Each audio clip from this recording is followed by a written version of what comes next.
up the car already. We just finished retuning this BMW 640D. We had this in originally, going back about 6 months, and it's now come back for a quick retune and just a turning up of the system. So we'll just go you through the whole system of what we got on this vehicle. I feel so close to you right now. It's a pause.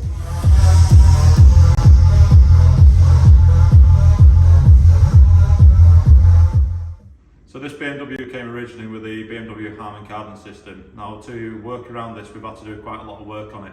So we're running the Audison bit DMI. This allows us to use the optical signal from the factory and to input it into the amplifier and the DSP.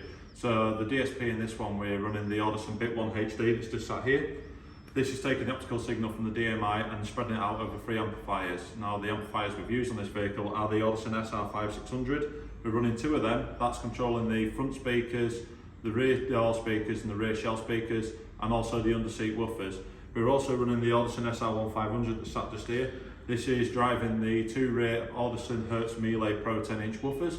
These are giving the sub-bass support, whereas the underseat woofers are now working as a mid-bass driver. So the system sounds a lot more balanced, a lot more controlled and fully time aligned thanks to the Audison bit 1 HD processor.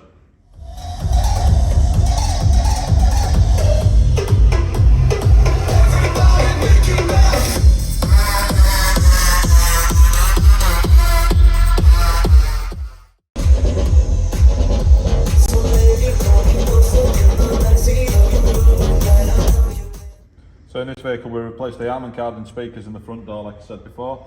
We've also got the underseat woofers changed out from the Harman Kardon ones. We've also got the centre channel in the dash, the rear doors here and the rear shelf.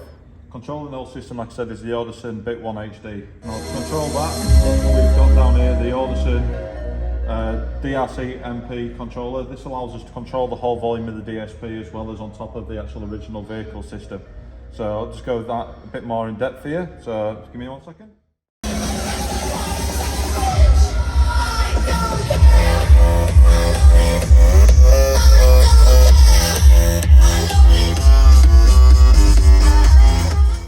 So the Audison DRC MP allows us to control the whole system like I've already said. So you've got the complete volume control, so you can access that through that button there.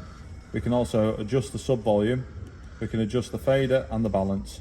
Now on top of all this you can select different optical inputs. So at the moment we're on the master input. You can change it to an optical 2 input by changing the source or the auxiliary analog input. So we'll go back to the master input. Give it 1 second. So while we're in here, we can actually change the DSP on here. So we can actually change through different channel maps that we've built for the vehicle. So you've got more party on one, you've got more relaxed dance music on the other, you've got R&B. So there's different presets, same as you'd find on your normal radio. Out of here you can go into the settings, you can change the colour of the actual display on there, you can change the night view and you can change the day view. So we won't go into that right now, but just showing you the different functions on it. So we'll let you have a quick listen to the system and hear what the difference is between the Harman Kardon and the Audison system.